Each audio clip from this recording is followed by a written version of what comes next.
चाचा चौधरी और अगोटा का आतंक। अंतरिक्ष से एक यान पृथ्वी की ओर आ रहा है। इस ग्रह पर उतरता हूँ और वह पृथ्वी पर उतर जाता है। इस ग्रह पर काफी हरियाली है, भूख लगी है।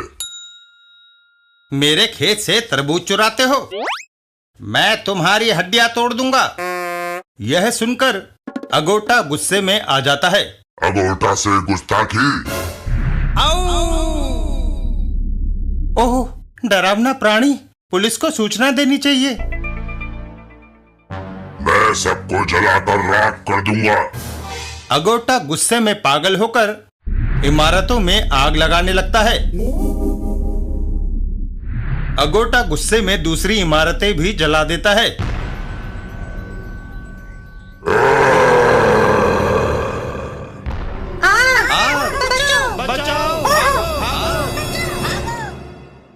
टीवी पर समाचार। अंतरिक्ष से आया एक अजीबोगरीब प्राणी मकानों को जला रहा है। अब तक दर्जनों व्यक्ति झुलसकर मर चुके हैं। उसे रोकना होगा। साबू, जल्दी से फायर प्रूफ कपड़े पहनो। डग डग, तेज चलो। जितनी देर होगी उतना ज्यादा नुकसान होगा। गंतव्य स्थान पर पहुंचकर, चाचा जी, वह वही है। साबू, वह हमला करने आ रहा है। अगोटा साबू पर हमला कर देता है। साबू, उसके सींगों का रुख बदल दो।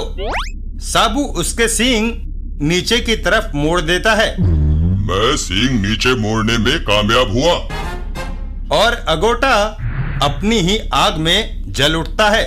मैं जल गया। परिणाम स्वरूप, चाचा जी, वह अपनी ही आग में जलकर राख हो गया।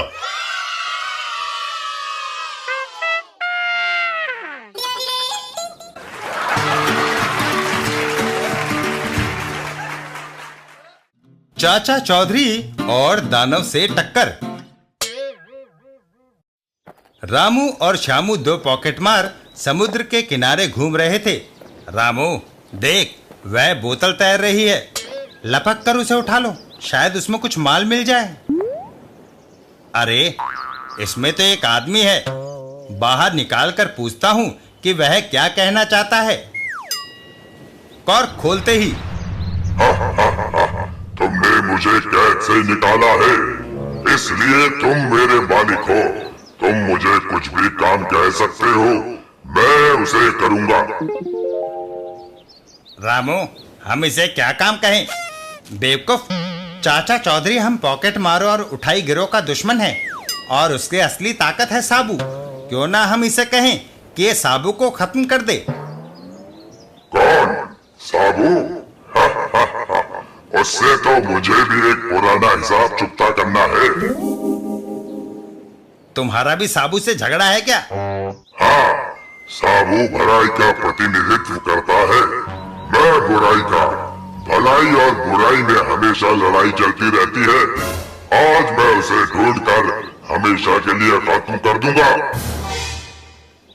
चाचा चौधरी के घर की तरफ इसे ले चलते हैं, साबू वहीं मिलेगा। उधर चाचा चौधरी दीपू को तीर चलाना सिखा रहे हैं। शाबाश, कमान को खींचो और निशाना साधो। तभी, साबू, आज तो मिल ही गया। अब तू मरने के लिए तैयार हो जा। साबू कुछ संभले कि घूसा उसके मुंह पर पड़ा। ओह! साबू तुरंत पैंतरा बदलता है और विरोधी को जकड़ लेता है। कहो, गर्दन मरोड़ दूं अब? रहम, साबू, वायदा करता हूँ कि आगे से तुम्हारे साथ नहीं लड़ूंगा। अच्छी बात है, इस बार तुम्हें छोड़ देता हूँ। जिनको छोड़ते ही, बेवकूफ, मुझे छोड़कर तूने मुसीबत मोल ली है। अब मैं अपनी दैवी शक्ति से तुझे खत्म कर दूंगा। उसके तावीज में से किरणें निकलकर साबू से टकराती हैं। ओह! दैवी शक्ति के प्रभाव से साबू के सारे शरीर में भीषण पीड़ा होने लगती है। चाचा चौधरी, दैवी शक्ति का उद्गम उसके गले में लटका तावीज है। दीपू, जरा तीर कमान देना। चाचा चौधरी निशाना लगाते हैं और निशाना अचूक लगता है। तीर ने मेरा तावीज काट दिया। साबू और जिन आमने सामने। अब हम दोनों बराबरी के धरातल पर खड़े हैं।